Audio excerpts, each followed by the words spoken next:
The city never truly slept, it only blinked. Under the tall silver towers and glowing billboards, a cold wind moved through streets lined with noise and exhaustion. For most people, that wind meant another long commute home. For Josiah Thomas, it was the only thing that reminded him he was still alive. He had been without a home for nearly 2 years now. 19 years old, tall but thin from missed meals, his clothes layered in mismatched donations from kind strangers. At night, he slept under a bridge near the river, where the hum of the traffic became his lullaby. In the mornings, he made his way downtown, collecting bottles, offering to sweep storefronts for coins, and hoping for enough change to buy a sandwich. Despite the weight of his circumstances, there was a quiet steadiness in Josiah's eyes. They were the kind of eyes that still searched for light even in places that forgot how to reflect it. He had been raised by his grandmother, a churchwoman who had once told him that kindness is the only thing the world can't take from you unless you let it. She had passed before he finished high school, and since then, every decision he made seemed guided by her voice. That morning, the city was gray with drizzle, and the sidewalks glittered with wet reflections. Josiah stopped by a bakery's side alley to collect empty boxes for a recycling center. His gloves were torn, his breath visible in the chill. When he bent to pick up a box, something else caught his eye. A small glint between the drain and the curb, something gold. He reached for it, wiping away the street grime with the edge of his sleeve. In his palm lay a gold bracelet, delicate but heavy, engraved with initials V, H, and small diamonds that sparkled even under the weak light. It was beautiful, clearly expensive, and probably missed with panic by whoever lost it. He turned it over, noticing a small clasp slightly bent, as if it had fallen during a hurried moment. For a long time, Josiah simply stared at it. His stomach growled. He hadn't eaten since yesterday, and he knew well that selling it could mean warmth, food, maybe even a few nights in a motel. It was temptation shaped like survival. But his grandmother's words stirred like a heartbeat in his memory. He knew what he had to do. He placed the bracelet gently into the pocket of his jacket, zipped it shut, and began walking toward the city's main shopping district. If it had fallen there, someone might have left a notice. He stopped at a jewelry store window, eyes tracing the sparkle of other bracelets that looked too similar to be coincidence. He asked a clerk at the counter. She only shook her head but suggested he try the Hale Tower 2 blocks away. The building, she said, belonged to a woman whose initials matched the engraving, Vanessa Hale. Josiah thanked her quietly and started toward the tower. The building rose into the clouds, glass polished to perfection, the kind of place where every reflection made him feel smaller. Security guards stood by the entrance, scanning faces with mechanical politeness. He hesitated at the doors, his shoes soaked, his hands trembling from cold.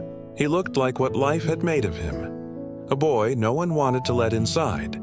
But courage, once learned, is hard to unlearn. He stepped forward and explained that he found something belonging to someone named Vanessa Hale. The guards exchanged skeptical glances, but when he showed the bracelet, their posture changed. They led him inside, their radio crackling as one spoke into it about a found item for Ms. Hale. Inside, the building was a world of light. Marble floors, elevators whispering up and down, perfumes and polished leather. Josiah stood by the reception, damp and nervous. Minutes later, a tall woman in her early 40s appeared, wrapped in a cream-colored coat, her heels clicking like punctuation. Her eyes were sharp, her hair immaculate. Vanessa Hale, owner of Hale Consulting, one of the city's leading firms. When her gaze fell on the bracelet in Josiah's open palm, she froze. Recognition softened the edges of her composure. For a moment, she looked as if she had forgotten the script of her own busy life. The bracelet had been her late mother's, the only piece of family she still wore every day. It had fallen off the night before, during an event she hosted at the nearby art gallery. She had searched her home, her car, and nearly canceled meetings to call the police. Now it rested again before her, held by hands she would not have expected. The security guards waited, awkward and curious. Josiah simply extended his arm. He didn't ask for anything, didn't explain how long he had walked or how hungry he was. He only said that he wanted to make sure it found its way home. Vanessa took it, her fingers brushing his briefly, and something passed between them. Not electricity, but recognition. The moment when two lives from opposite worlds collide in quiet grace. She thanked him, her voice steadier than her heart, and asked the guards to get him warm clothes and food from the cafeteria. He tried to refuse, but she insisted. She watched as he ate, eyes down, shoulders hunched as though afraid to take up space. Every bite seemed to surprise him. Something about that small image, a hungry boy eating alone in her building, pressed against the walls of Vanessa's conscience. That afternoon, while the city continued its pace, Vanessa called her assistant and asked a question she had never asked before. Find out who that boy is. Within hours, she learned his story. The lost housing records, the foster care gap, the grandmother's passing, the odd jobs, the quiet behavior that made him invisible to systems designed not to see. He had no criminal record, no history of trouble, just bad luck, a chain of small collapses that could happen to anyone if one paycheck vanished too soon. For days, the memory of his trembling hands stayed with her. The world she lived in was polished, efficient, and numb. His world was the opposite, raw, cold, honest. Something in her wanted to bridge that space. And so, she made a few calls. When Josiah returned to the tower a week later, summoned only because she said she wished to thank him again, he didn't expect anything more than courtesy. But courtesy can sometimes turn into miracles when conscience has resources. Vanessa told him that her company's foundation had decided to launch a small pilot program for disadvantaged youth. Internships, mentorships, housing support. She said she wanted him to be the first. For the first time in years, Josiah felt words stick in his throat. He wasn't used to good news that stayed true after the sun went down. That evening, he moved into a small studio apartment the company owned near its outreach offices. The place was simple: a bed, a desk, a small kitchen, but to him, it felt like a castle. He took his first hot shower in months and cried quietly, the sound lost in the water's echo. In the weeks that followed, Josiah began his internship. He learned to organize documents, file invoices, answer calls with a calm confidence. He was shy, but the staff grew to like him. He never bragged about what he had done. If anyone mentioned his story, he smiled and said, "It's nothing. I just did what anyone should." Vanessa often watched from her office window as he arrived each morning. Hair neatly trimmed now, jacket zipped, carrying a sense of purpose that lifted the lobby's air. He worked hard, studied in the evenings, saved every paycheck.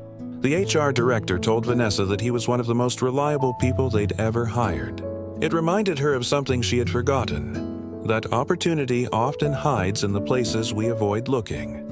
Months passed, and the world quietly restructured around him. Josiah began attending night classes at a community college through the foundation's scholarship.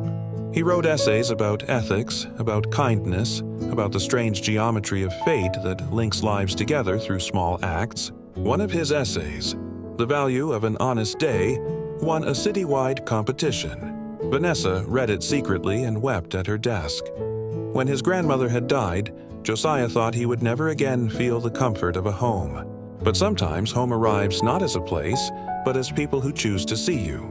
Vanessa introduced him to a mentor who had once been homeless himself, now a successful architect. They met weekly, trading lessons about resilience and responsibility. Bit by bit, Josiah rebuilt what life had taken apart. The seasons changed. So did he. Winter's cold no longer bit through his bones. He wore a coat, not just of fabric, but of self-worth. The boy who had once shivered under a bridge now walked through glass doors with an ID badge clipped to his chest. He had learned that dignity isn't given. It's grown through moments of truth. On the anniversary of the day he found the bracelet, Vanessa called him to her office. She handed him a small box. Inside was a modest watch engraved with the words, "Time rewards honesty." She told him the company was expanding its foundations program into a full nonprofit called the Second Chance Initiative, with Josiah as one of its ambassadors. His face broke into a smile that carried every cold night, every empty pocket, every quiet prayer he had ever whispered. That year, hundreds of other youth joined the program. Homeless teens, former foster kids, students on the brink of giving up. Josiah became their voice, telling them through his work and presence that goodness isn't weakness and honesty isn't naivete. It's power in its purest form. Vanessa often said later that the boy with the gold bracelet gave her more than her mother's heirloom. He gave her back her humanity. And Josiah, when asked what changed his life, always said the same thing. It wasn't luck. It was the moment I decided to do what was right, even when no one was watching. Years later, long after the cameras stopped caring and the city's attention moved on, a photograph hung in the lobby of Hale Tower. It showed a young man in a simple suit, smiling beside a plaque that read, "Honesty is the beginning of every miracle." Beneath it, in smaller letters, "In honor of Josiah Thomas, the boy who reminded us what integrity looks like, and in that way, the miracle he never asked for continued. Not as fame, but as the quiet, ongoing proof that kindness once planted grows roots deeper than any storm can reach,